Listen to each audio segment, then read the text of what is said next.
I'm really excited to be here in Kyiv with Pavel, who's the Sales and Marketing Director of Novopost. And we wanted to do something a little bit different and talk about your story with Novopost. So tell us all about it. When did it start? How has it developed? I came to Novopost just days after the war started in 2022. The 1st of April, I came as a marketing director to Novopost. Those days were tough days. We didn't have a lot of the parcels per day, and we just started to reboot the company and boost it for the growth and back to the normal situation that we had in the pre-war. So you didn't have just a normal challenge to get to know a company. You had to deal with a war, with a completely new environment, and a new business at the same time. Yeah. So what were the things that helped you along the way? Some of the things that I had experience in Ukraine, experience working in a big company, but mostly it's the people of Novopost. All of them were open for something new, open for new environment, my new ideas, and so I entered the team. And with the help of the team members, it helped me a lot to develop in the company and to understand logistic business. Because before, I was a telco guy. I was working in the telecom industry for 17 years. And the logistic for me is something new, and it was challenging, quite challenging to came here and to understand the logistic business. So if you're saying that the Novopost people are special, what is it about them that you'd say, if you had to maybe in a few points say, this is what makes a Novopost person, what would it be? They really do love Novopost, and they are very energetic in new ideas, in the implementation of those ideas. All the people here love to build the best company in the world. We do believe here that we are building best logistic company in the world. What would be your dream for Novopost? Oh, my dream is that Novopost will bring something new to the all e-commerce business worldwide. I hope that our energy and our aim for the speed of the delivery will reinvent e-commerce and the quick commerce. So people will start to buy more from e-commerce, from internet, not in offline stores, retail stores, and we can shift the market share of e-commerce versus regular retail close to 50%. So, Pavlo, we are in a really unusual place. Do you want to tell us what this is? Because it's not a typical PUDO. This is one of our innovation micro depot in terminology of international terminology. It's not a normal PUDO, it's something bigger. So we are trying something new here, and then it becomes a standard all over our network. So here is we call it Novatech. It's our mini depot where you can send parcel, receive parcel, and do some interesting other stuff. Let's go, for example, to our digital platform, I would say, digital advisor. She called Sandy. Okay. She is the helper in our digital world of Novopost. You can see her. She's a clever girl who could help you to send, deliver, or manage your parcel at any time. For example, if you want to send something, you just click create new parcel. Then you are using your mobile application just to scan your barcode to identify yourself. One button, so all your information is here. You just create your parcel, where you want to send it. That's it. Everything is here. This is the price. Okay, and here we have it. This is the label, and all you need to do is put that on your parcel, and it's gone. Yeah. One other thing, this I guess is pretty good for inclusivity. So if somebody is in a wheelchair, or if it's not so easy for them to do it otherwise, I guess this is all very easy self-service. Yeah, you can do this. We even tried here the people on this wheelchair, whether it is accessible for them or not. For example, those tables, they are lower ones, you can see, and they're accessible for those people as well. So we tried it exactly here, and then we put it for new micro depots with inclusivity, and the inclusivity is part of our also the chain and retail chain now. I know there are other things you want to show me, but one thing I noticed that I'd like to ask you about, this is a changing room. Yeah. How does this work? Just to understand, the number one products that are being sent in Ukraine and being bought in e-commerce, it's clothes. And people do love to buy clothes in e-commerce, in internet. And then they buy it, bring it here. If it's okay, if it fits, they bought it and let's go. But if it's not, there is a free return for you. You can return just from here, if you have it here, or you can go to home, wear it there, and then in our mobile application, just put one button, easy return, and it's free for you. Automatically, you will get the number of the parcel will be created, and you just bring it back to the starting point, your parcel, and it will be free for you to return. So Pavlo, we've looked at Sendy, which is a very easy way to send your parcel. You can check that when it arrives, that if it's clothing, that it's the right clothing. What else would you like to show me today? One of the things that really important for us, and we are building the biggest parcel locker network in Ukraine. Let's go and show you one of our parcel lockers. And just to remind everybody, how many parcel lockers do you have at the moment?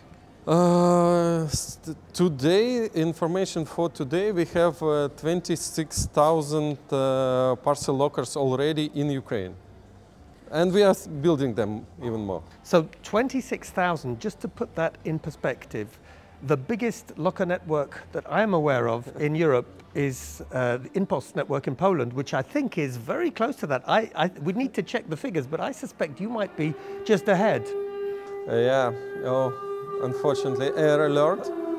But this is one of the things of daily business, and what makes me absolutely amazed is that you're able to keep business running even in a scenario like this. We are now going to have to do something which I can't imagine in any other place. We're going to have to go to a shelter because, as you can hear, there are air raids. We'll continue our videoing there. Yeah. We had to move pretty fast. And tell us, what is this building? Ukrytya? This is the bomb shelter that we as Nova Pošta built here for our employees that we can continuously working while we have an air alert in here. So it's maybe we get inside quickly because we'll feel a bit safer. We can carry on the discussion. Thanks. We're now safe from the Russian bombs or missiles, but tell me something. It's made me think we should really talk about how is it possible to manage a business in a time of war. It's now been years that you've been facing this. Tell me, how can Nova Pošta manage to survive and to thrive despite this crazy environment? In my point of view, there is two ways. Whether you are frustrated or you are working for our win of Ukraine. So we decided that we need to work, and we work hard. The harder we work, the better the economy, the better chance we have to win it. So that is why all employees are very energetic. And for me, as a leader, for example, I need to be the one who is showing the example to my employees. I need to smile, I need to have an energy, and to give this energy to my guys, to my team, to work after those long nights when we have no sleep. And it is very hard for everyone in the morning after a couple of air alerts or a couple of missiles. But afterwards, we are standing up and go to work and do our job to become the Nova Pošta that we are. So just to make it clear to everyone, we see the films often on our TV in countries not affected by the war. And it all looks so bad, but it's distant from us. Last night, I suffered nothing compared to what people here are, but I had two air raid alerts, one about 11 o'clock and one at 2 in the morning. And The first one, I went to the bomb shelter.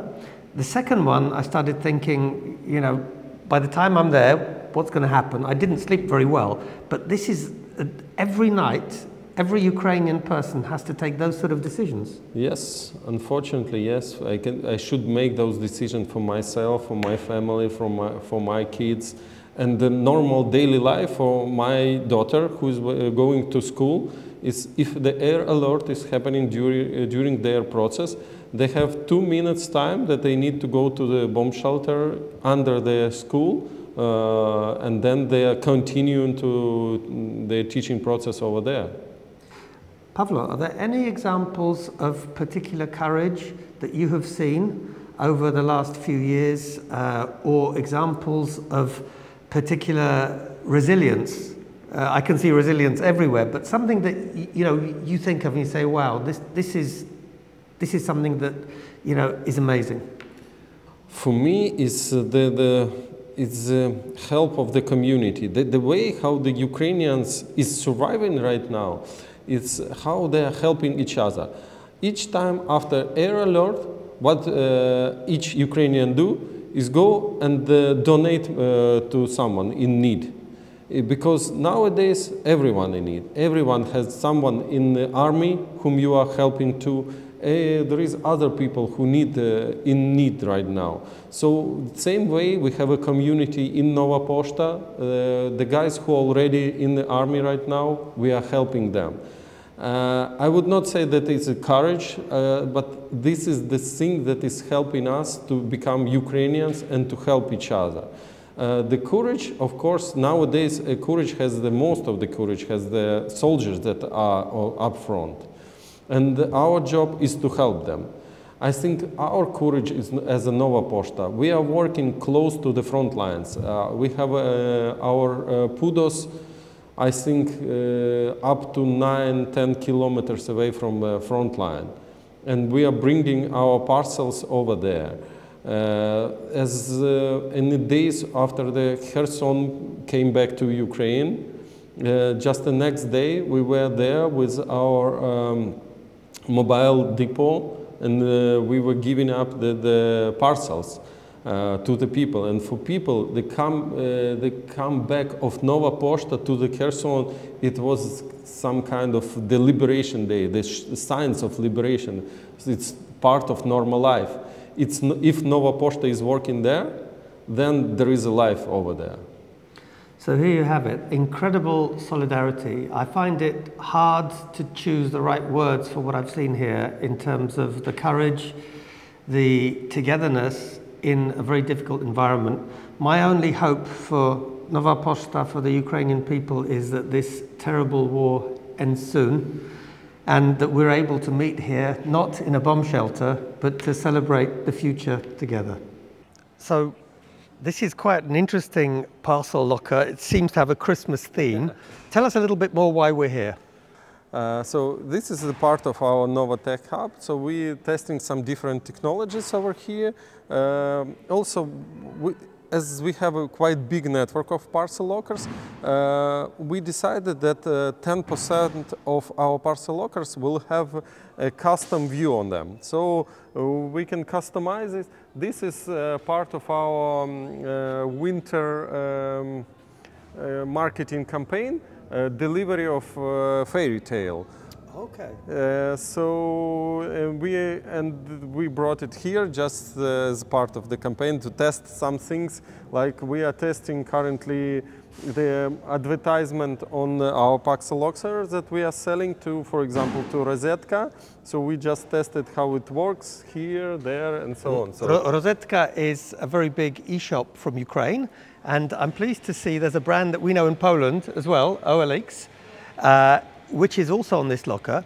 Yeah. You're going to show us how it works? All our parcel lockers are working with our mobile application. In one click, you can open your locker and get your parcel. For example, one click, and it opens. Just it. Wow. everything is clean. So here you have it. And I should add, I'll do a little pitch for my friends at Modern Expo. Many of your machines are from Modern Expo. I think this one maybe as well. So it's also made in Ukraine. So not only do you have this amazing service, but you're able to make all this technology in Ukraine. Yeah, but also interesting because of the war situation, energy situation in Ukraine, we needed to implement new technologies into our parcel lockers. For example, those parcel lockers can work throughout 40 days in a row without electricity. So even if the power grid is damaged, you can still carry on and people can receive their parcels. So in some days, months ago, we didn't have electricity for a couple of days in a row, but our parcel lockers was working. Somebody told me, I guess you can confirm this, that something really amazing for me, that even in the war, the quality of service is pretty much the same, sometimes even better than it was before. Yes, so we are delivering the parcels. So average speed of delivery is less than 24 hours across all the country. And there is a lot of the stories from my friend when he was amazed by the service that we are providing. There was one air alert and he was sitting in his bathroom and he is receiving the message that his parcel was delivered into his house to his parcel locker. And he was very amazed with the quality of our service. Just to explain to everyone, when there is no access fast enough to a bomb shelter, the bath is apparently the safest place to be. So when Pavlo was saying that his friend was in the bathroom, it's because that is the safest place apparently to be in terms of a raid. Last question, is there something else you want to show before we leave the innovation? Let's go and I will show you our screens and the look of our mini depot.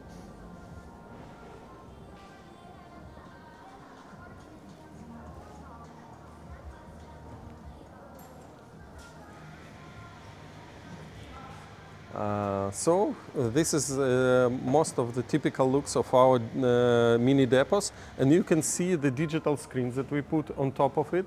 And during the last year, we became #1 digital indoor screen network in Ukraine.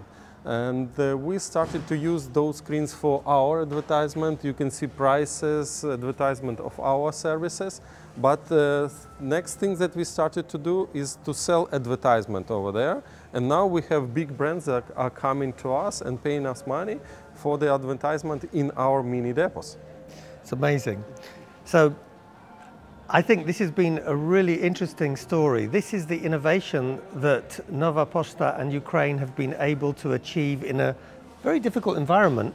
I'll be really keen to meet up again in a while, hopefully when the war has ended, or maybe before, but I hope it's when it ends, and maybe see what new things have happened. Pavlo, I really appreciate your time. Thank you.